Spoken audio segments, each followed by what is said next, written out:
Hello students, GPM school online channel में स्वागत है। मैं हूं सूर्य शर्मा। आज हम हमारा लेक्चर आगे बढ़ाते हैं। क्वेश्चन नंबर 4 में बोला गया, निम्न समस्याओं में रेखीय समीकरणों के युग्म बनाइए और उनके हल यदि उनका अस्तित्व हो तो किसी बीजगणितीय विधि से ज्ञात कीजिए। अब क्या है कि आपको इक्वेशंस बनानी है और जी करें उस बीजगणितीय विधि से आप उनको हल कर सकते हो। अस्तित्व का मतलब अगर वो समीकरण आपकी बन रही हो तो देखो वो इतनी कोई बड़ी बात नहीं है, नॉर्मल सी बात है, इक्वेशन तो बन ही जाएगी ऑलमोस्ट। तो आपको क्या करना है, इक्वेशंस ही बनानी है। और इक्वेशन बनाने के बाद आपके पास 3 मेथड है, विलोपन, प्रतिस्थापन और वज्रमूल। जो आपको ठीक लगे उसको प्रयोग कर लेना। तो मैं इसमें यही किया करूंगा, आपको इक्वेशन बना बना के दे दिया करूंगा। तो ध्यान से देखो, पहला क्वेश्चन, चौथे का आज पहला क्वेश्चन है। बोला गया है, एक छात्रावास में मासिक व्यय का एक नियत एक छात्रावास में मासिक व्यय का एक नियत गलत बोल रहा हूं बार बार। एक छात्रावास में मासिक व्यय का एक भाग नियत है, मतलब उसका एक पार्ट है ना, वो नियत और फिक्स है, लगेगा। तथा शेष इस बात पर निर्भर करता है कि छात्र ने कितने दिन भोजन लिया।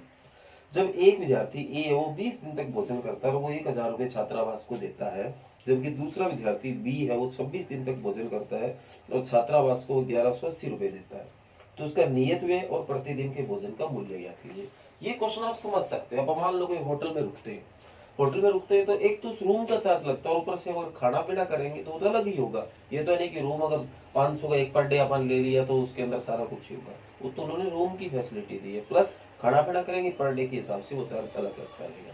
तो देखो यहाँ पे मान लेता हूँ, माना छात्रावास का नियत किराया वो आपका x है। इसी तरह माना छात्रावास का अतिरिक्त या प्रतिदिन भोजन का खर्च हुआ है। एक विद्यार्थी ए है, 20 दिन तक भोजन करता है, 20 दिन तक भोजन करता है। वह छात्रावास को 1000 रुपये अदा करता है।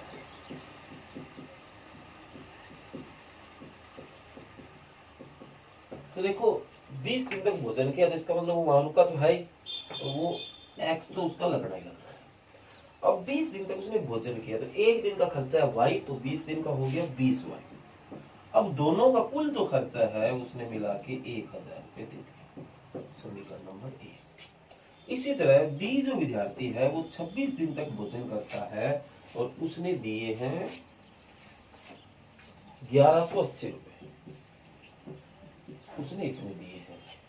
ये वीडियो की लेंथ छोटी होने के कारण मैं इन चीजों को करता हूं ताकि आपका भी नेट कम खर्च हो। लिखने को तो अपने को कोई दिक्कत नहीं, ये लिख दिया तो ये भी लिख देते हैं, पर इससे लेंथ छोटी हो जाती है, तो आगे इन चीजों को समझाता हूँ।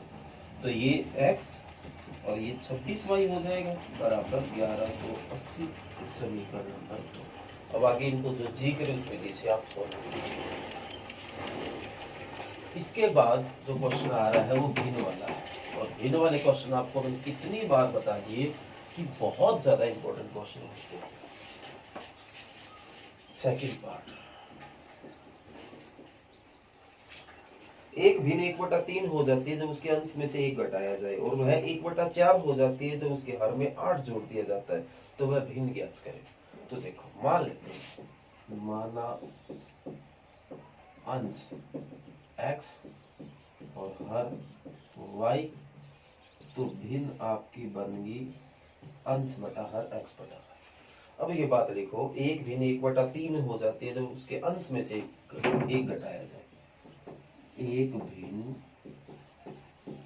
1/3 हो जाती है जब उसके अंश में से 1 घटाया जाए। तो अंश में से घटा दो, अब हर का कोई जिक्र नहीं किया तो हर ऐसा कैसा, तो वह 1/3 हो जाती है। तो 8 पर गुना 3x - 3 बराबर y। तो प्लस का वाई इधर आके माइनस का वाई और माइनस का 3 इधर आके प्लस का 3। समीकरण नंबर कौन सी बनेगी? 1। इसी तरह कहता है भाई 1/4 हो जाती है जो उसके हर में 8 जोड़ दिया जाता है। वह अभिन्न की बात हो रही है। 1/4 हो जाती है जब उसके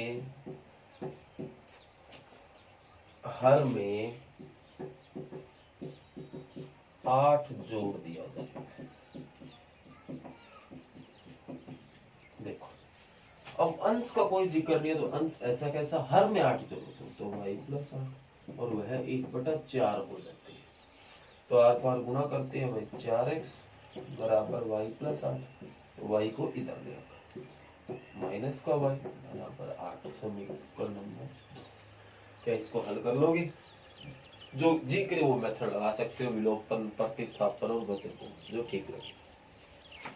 तीसरा पार्ट बहुत ज्यादा इंपॉर्टेंट है, तो ध्यान से देखना।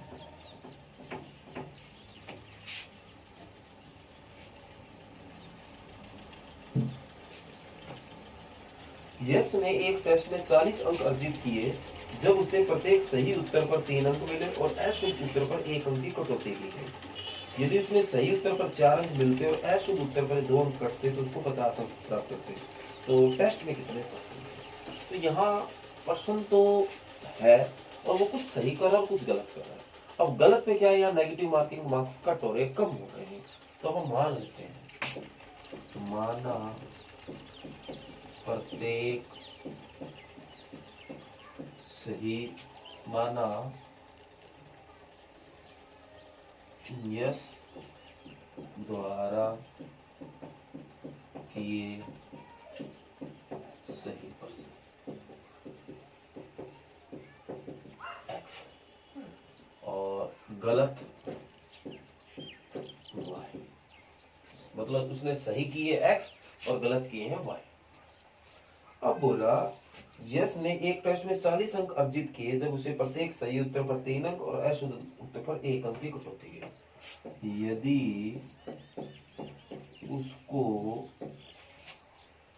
प्रत्येक सही उत्तर पर 3 अंक मिले, वह गलत उत्तर पर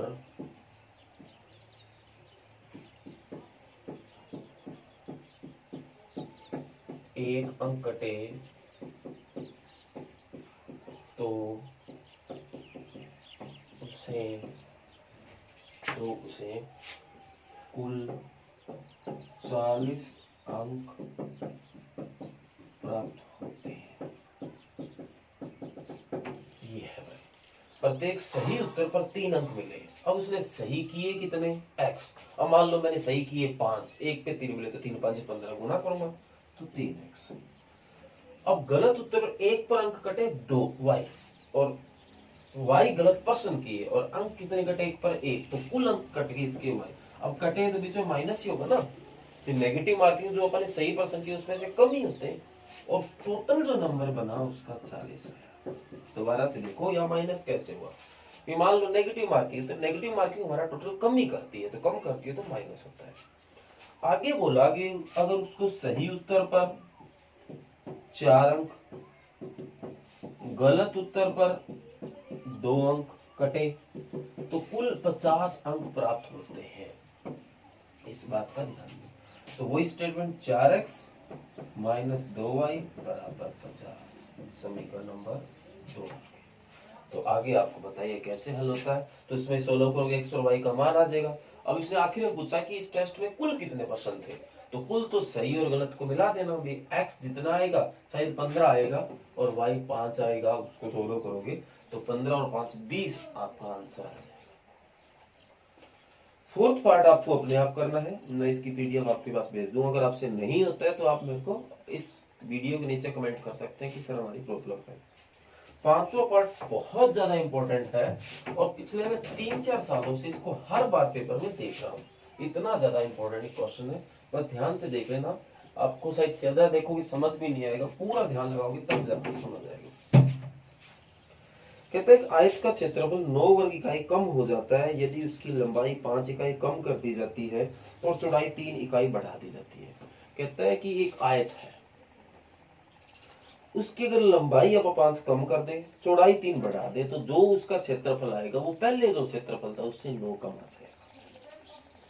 अब बोला यदि हम लंबाई को, दूसरी बात रखी, यदि हम लंबाई को 3 इकाई बढ़ा दे और चौड़ाई को भी 2 इकाई बढ़ा दे तो अब दोनों ही बढ़ रहे हैं तो क्षेत्रफल बढ़ जाएगा, जो पहले था वो 67 बढ़ गया है। तो आयत की विमाई क्या है? तो अब मान लेते हैं पहले आयत की विमाई क्या थी। माना पहले आयत की विमाई, आयत की लंबाई x मीटर, इसी तरह आयत की चौड़ाई वो y मीटर, तो क्षेत्रफल क्या बन गया? x गुना y, x। समझ आ गया? अब अगर नई इसने बात कर दी, यदि लंबाई 5 इकाई बढ़ा दे व चौड़ाई 3 इकाई कम कर दे तो क्षेत्रफल 9 इकाई कम हो जाता है। ये इसमें बात है। अब इस हिसाब से इसका क्षेत्रफल निकालते हैं। नॉर्मली क्षेत्रफल कैसे निकलता है? लंबाई गुणा चौड़ाई, और ये क्षेत्रफल आ जाता है 5 गुणा 4 30, ऐसे क्षेत्रफल आ जाता है।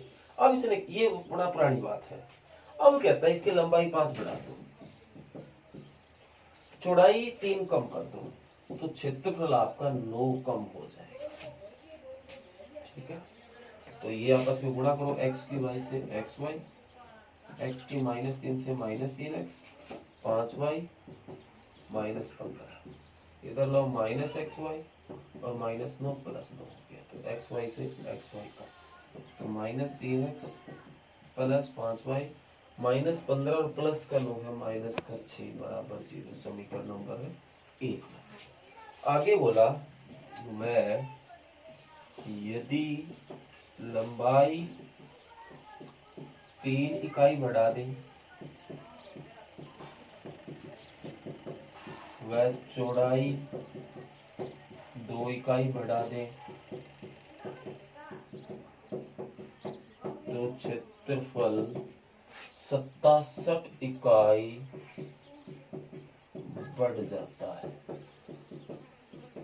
ये इसमें बात रखे। तो नॉर्मली जो होगा x गुणा y, एक्स वाई बराबर होता है पुराना।